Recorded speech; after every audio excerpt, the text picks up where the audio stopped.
देखिए अगला क्वेश्चन है सैंपल क्वेश्चन पेपर जो बिहार बोर्ड ने दिया है उसका है।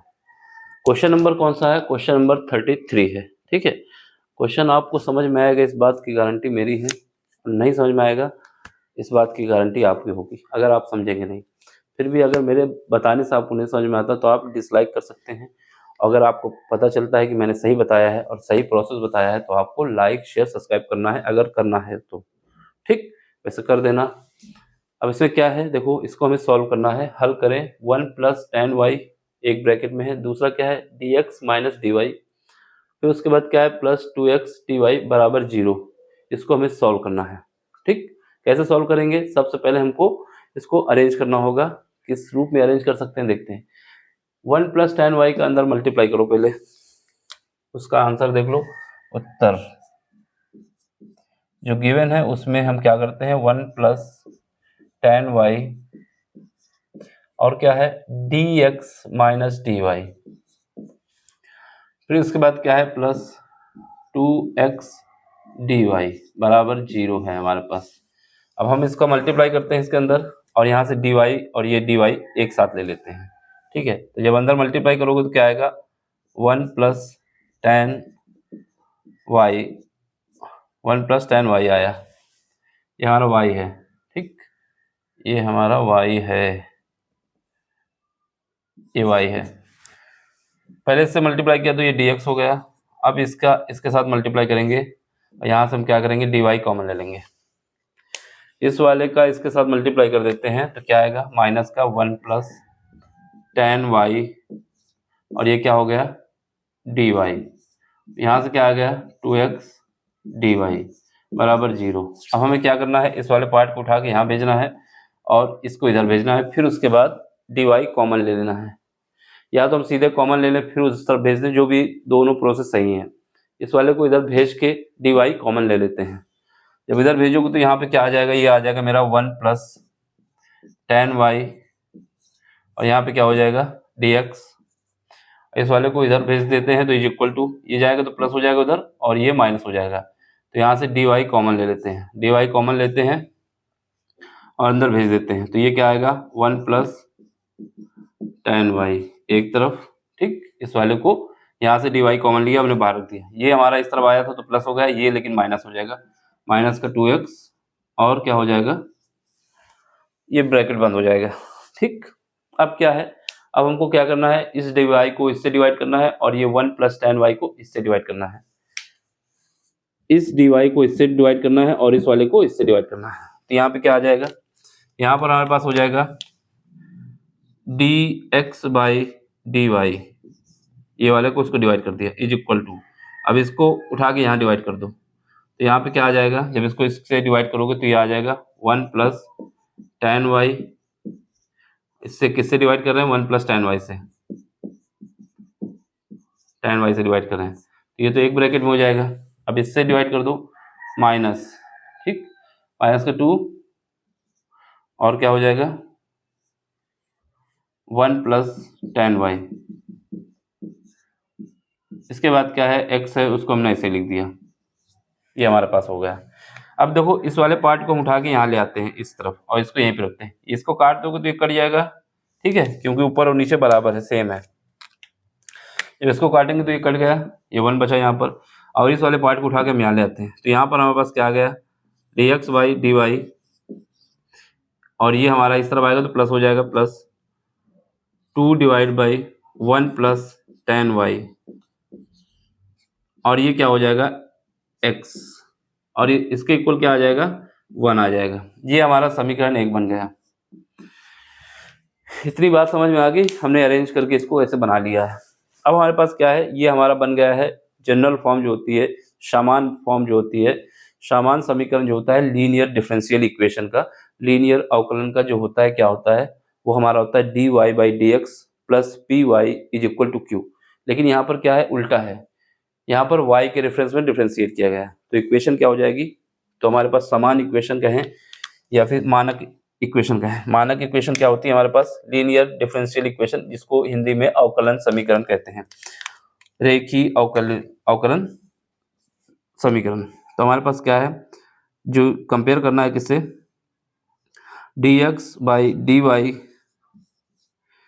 प्लस यहाँ पे क्या होता है p, यहाँ पर x होता है तो यहाँ पर भी x होगा, इज इक्वल टू q होता है। ठीक, इस वाले समीकरण से ये हमारे पास मानक इक्वेशन है। क्या है? मानक है, मानक समीकरण, मानक समीकरण है। ये हमारा स्टैंडर्ड या समान या मानक समीकरण है। इससे कंपेयर कर लेंगे। जब यहाँ से कंपेयर करोगे तो हमारे पास क्या है, p की वैल्यू आ जाएगी और q की वैल्यू आ जाएगी। हम इन दोनों की तुलना करते हैं। यहाँ इक्वेशन फर्स्ट और 2 की तुलना करते हैं। समीकरण 1 और 2 की तुलना करने पर, समीकरण 1 और 2 की तुलना, 2 की तुलना करते हैं तो क्या होता है, देखो तुलना करने पर हमारे पास जो निकल के आता है, यहाँ से p की वैल्यू कितनी आ जाएगी, p की वैल्यू हमारे पास आ जाएगी 2 divide by 1 plus tan y, और q की वैल्यू कितनी आ जाएगी, q इज इक्वल टू आ जाएगा 1। दोनों का जब कंपेयर करोगे तो p और q की वैल्यू हमारे पास आ गई। अब हमारे पास क्या होता है, एक फार्मूला होता है इंटीग्रेटिंग फैक्टर, उसका यूज करेंगे, वहां से इंटीग्रेटिंग फैक्टर निकालेंगे। ठीक, इंटीग्रेटिंग फैक्टर को हम IF से लिखते हैं। तो हमारे पास क्या होता है formula IF is equal to होता है, IF इज इक्वल टू होता है हमारे पास क्या होता है, e की पावर में जाएंगे, इंटीग्रेशन का निशान या समाकलन का, यहाँ पर p लिखेंगे और ये dx कर देंगे। ठीक, तो ये हमारे पास फार्मूला होता है। एक इसका यूज होगा, तो यहाँ से सबसे पहले हमारे पास क्या काम है कि इंटीग्रेटिंग फैक्टर निकाल लिया जाए, फिर उसके बाद सामान जो सोल्यूशन होता है उसका यूज करेंगे। पहले IF निकाल लेते हैं। तो यहाँ पर देखो, यहाँ पर IF is equal to, p की जगह हमारे पास ये है, इसको लिख देंगे। तो यहाँ से IF is equal to e की पावर में जाएंगे, p की जगह कितना आया है, p की जगह हमारे पास ये वैल्यू है, इस वैल्यू को पुट करेंगे तो 2 divide by 1 plus tan y, ठीक है, और ये dx हो जाएगा। क्या हो जाएगा, dx हो जाएगा। अब इसको हमें क्या करना है, सॉल्व करना है, इसको हमें सॉल्व करना है। चलो सबसे पहले क्या करते हैं, ये जो tan y है, tan y को हम लिख सकते हैं sin y divide by cos y। यहाँ पे क्या लिख सकते हैं, sin y divide by cos y। इसको हम आगे और लिख देते हैं एक बार। ये हमारा हो जाएगा इंटीग्रेशन e की पावर 2 डिवाइड बाई, यहाँ पर 1 प्लस कितना आ जाएगा, sin y divide by cos y, और ये dx हो जाएगा। ठीक है, उसको हमने लिख दिया वहाँ पे। अब देखो, अब जब इसको सॉल्व करेंगे तो यहाँ से e की पावर इंटीग्रल, इसको एलसीएम ले लो ऐसे क्रॉस करके, तो यहाँ पे क्या आ जाएगा, ये ऊपर पहुँच जाएगा, तो यहाँ से हो जाएगा 2 cos y, और नीचे क्या आ जाएगा, नीचे आ जाएगा मेरे पास cos y plus sin y, और ये dx। ठीक है ना। अब हमें क्या करना है, अब हमको एक sin y ऐड करना है और एक sin y घटाना है। क्या कर रहे हैं, एक sin y को ऐड कर रहे हैं और एक sin y को घटा रहे हैं, ऊपर ही करना है। तो यहाँ पे क्या हो जाएगा, यहाँ पर हमारे पास हो जाएगा e, ऊपर क्या किए हमने, एक sin y को ऐड किए हैं, sin y, एक sin y के साथ cos y को हमने लगा दिया है, cos y। एक क्या किए हैं, एक sin y को घटा रहे हैं, इसको थोड़ा नीचे करते हैं, वहाँ पर एडजस्ट नहीं हो पाएगा, नहीं तो इसको हम लोग नीचे लिख देते हैं।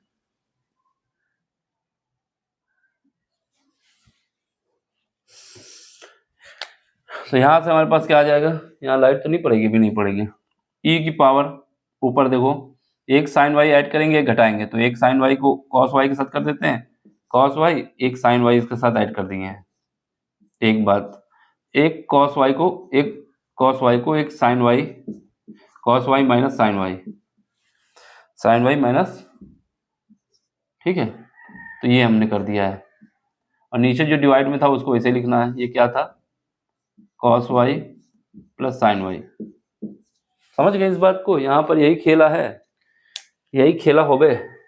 यहाँ पे क्या हुआ है हमने, अब जब इसको जोड़ोगे तो ये sin y से sin y कट जाएगा, तो क्या बचेगा, cos 2y जो ऊपर दिया हुआ है, और नीचे जो है वो ऐसे ही है।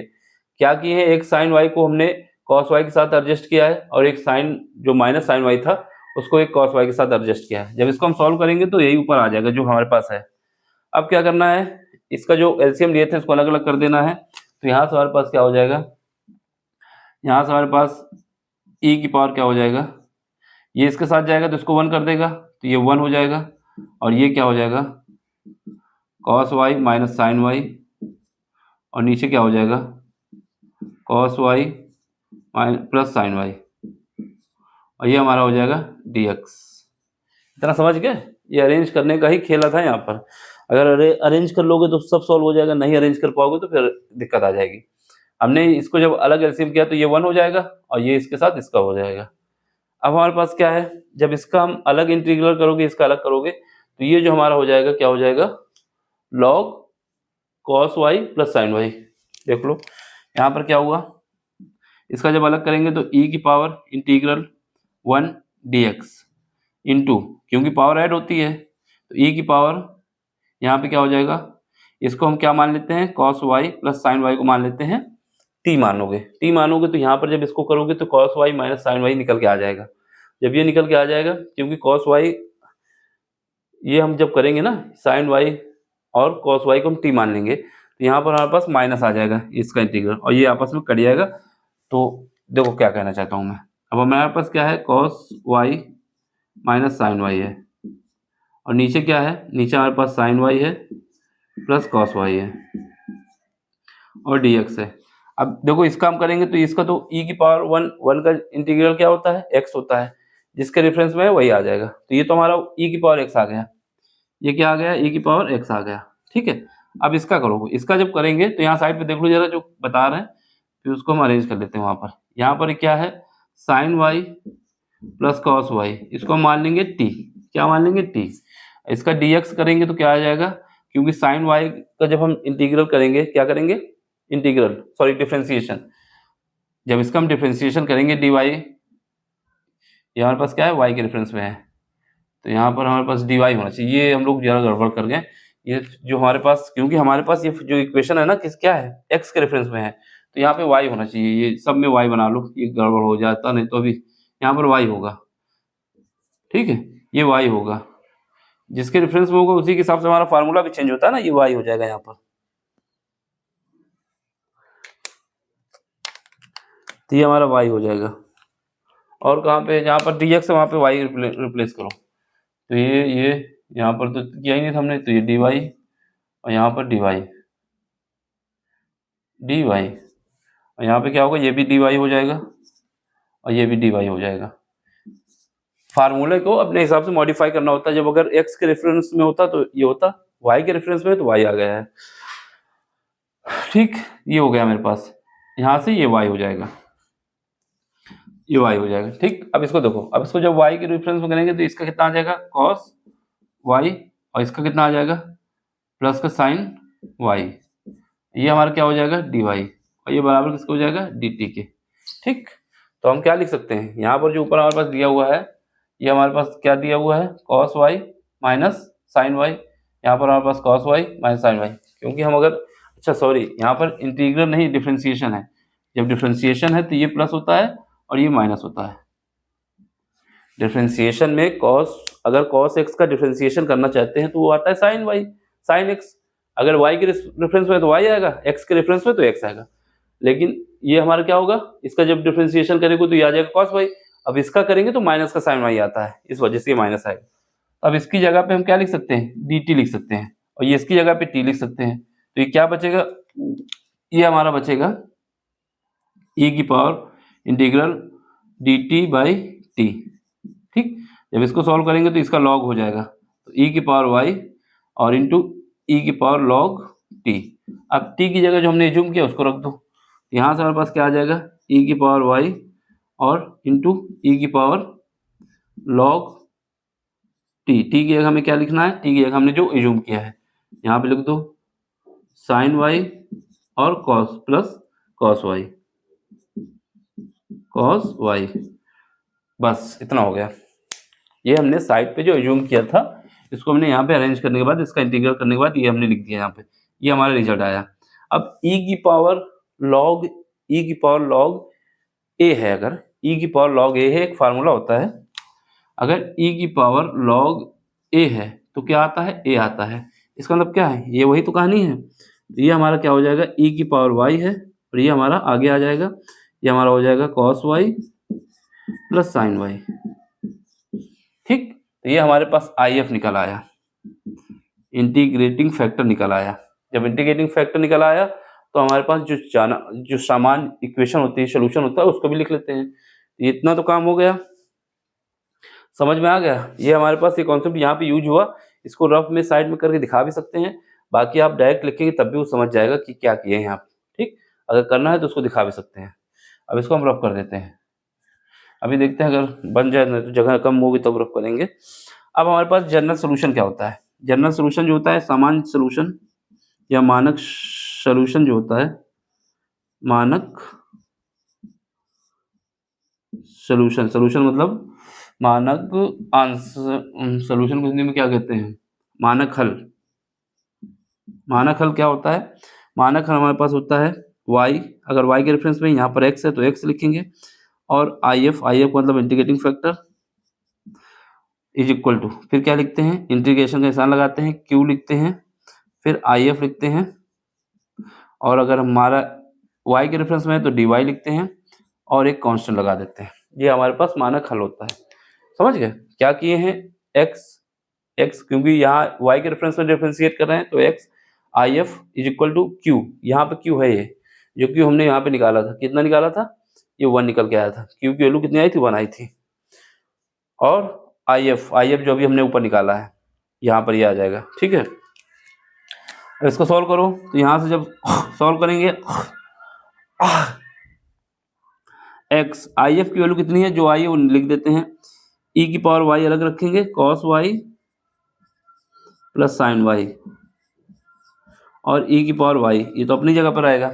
अब यहाँ पे आओ, इज इक्वल टू इंटीग्रल, ये कितना है, q की जगह पे 1 रखना है तो ये 1 रख दोगे, और क्या है IF की जगह कितना निकाला हमने, जो निकाला उसको रख दो, e की पावर y। ठीक, और ब्रैकेट में क्या है, ब्रैकेट में हमारे पास cos y plus sin y। ठीक है, अब इसके बाद dy और प्लस का c, ये इसको सॉल्व करना है, हमारा आंसर आ जाएगा। इसको सॉल्व करना है और आंसर आ जाएगा। अब यहाँ पे क्या होता है, यहाँ पर एक कॉन्सेप्ट और लगता है, ये भी देख लो, सब बता देता हूँ मैं। अगर हमारे पास कहीं पर भी दिया है, हमें इंटीग्रेशन करना है, और एक फंक्शन हमारा ex बाहर है, और अंदर क्या कहानी है, यहाँ पर fx है, और इसके बाद इसी फंक्शन का डिफरेंशिएशन है, तो इसका जो सोल्यूशन आता है वो सोल्यूशन निकल के आता है e की पावर x fx। समझ गए, अगर हमारे पास ऐसी कहानी आती है कि कोई फंक्शन जिसका इंटीग्रेशन करना है, e की पावर x बाहर होगा, अंदर क्या है, एक फंक्शन है, उसी फंक्शन का डिफरेंशिएशन है, तो इसका सोल्यूशन होता है e की पावर x fx। अब हमें c लगाना है तो c एक कांस्टेंट होता है, उसको लगा सकते हैं, तो ये फार्मूला होता है। अब यहाँ पे देखो, यहाँ पर हम अगर cos ये sin y ले लें और sin y का डिफरेंशिएशन करें तो क्या आ जाएगा, cos y आ जाएगा। अगर यहाँ पर हम cos y लेते तो वो क्या आता, माइनस आता, और माइनस है नहीं यहाँ पर, तो हमें क्या है, हमारे पास जो fx है वो क्या है, fx ही हमारा फंक्शन है, और इसका जब डिफरेंशिएशन किए हैं तो क्या आया है, cos y आया है। तो यहाँ पर जो इसका हल आ जाएगा, x ब्रैकेट में क्या, cos y plus sin y, और e की पावर y तो रहेगा ही अपनी जगह पे। जब इसका सॉल्व करोगे तो क्या आ जाएगा, यहाँ पर हमारे पास इसी फार्मूले को यूज करके हमने बता दिया कि e की पावर y आया, और क्या आएगा, यहाँ पर fx क्या है, sin y, और प्लस का c। तो ये हमारा सोल्यूशन हुआ, ये हमारा आंसर हो गया। इसके बाद आगे बढ़ाना चाहें तो बढ़ा सकते हैं, नहीं बढ़ाना चाहें तो यहीं पे हम रुक सकते हैं, यही हमारा आंसर हो जाएगा। अब आगे बढ़ाने का मतलब है कि यहाँ पे क्या करें, इसको हम डिवाइड कर दें, ठीक, या फिर इसको डिवाइड करके e की पावर y को डिवाइड कर दें, तो यहाँ से क्या हो जाएगा, e की पावर y हट जाएगा, कांस्टेंट के साथ चला जाएगा। बाकी आपका आंसर यही है, सही है। अगर आपको ज़रा में और जैसे कहीं सॉल्व करना होता है कि लेफ्ट हैंड साइड को बराबर निकालो, तो हम क्या करेंगे, e की पावर y से डिवाइड कर देंगे, यहाँ से हट जाएगा, यहाँ पे चढ़ जाएगा, इसकी जगह कोई नया कांस्टेंट मान लेंगे, या फिर क्या करेंगे, इस वाले से पूरा डिवाइड कर देंगे, फिर उसका x के बराबर कुछ मान लेंगे, आ जाएगा। सोल्यूशन यही है, देख लो, समझ में आया तो लाइक शेयर सब्सक्राइब कर देना, नहीं समझ में आया तो डिसलाइक भी कर सकते हैं। ठीक, इसको देख लो, ऐसे ही करना है इसमें। तो ये बिहार बोर्ड के लिए स्पेशल है। बाकी किसी भी बोर्ड में आ सकता है, सीबीएसई बोर्ड में भी आ सकता है, आईसीएसई बोर्ड में भी आ सकता है, यूपी बोर्ड में भी आ सकता है, राजस्थान बोर्ड में भी आ सकता है। करने का तरीका बिल्कुल सेम है। अब देखो, अगर किसी को ये फार्मूला नहीं आता, अगर ये फार्मूला नहीं आता तो क्या करना है, इसको इसके साथ मल्टीप्लाई कर देना है, इसको इसके साथ मल्टीप्लाई कर देना है। किसी एक को सॉल्व करना है, दूसरा अपने आप कट जाएगा। किसी एक को सॉल्व करोगे, दूसरा अपने आप कट जाएगा। बाकी याद है तो सीधे आप, क्योंकि समय भी आपको बचाना होता है, थोड़ा बहुत याद रखना होता है, तो ये याद रखना अगर ऐसी कहानी कभी आती है। ठीक, अब मिलते हैं अगले लेक्चर में अगले क्वेश्चन के साथ। Thank you for watching.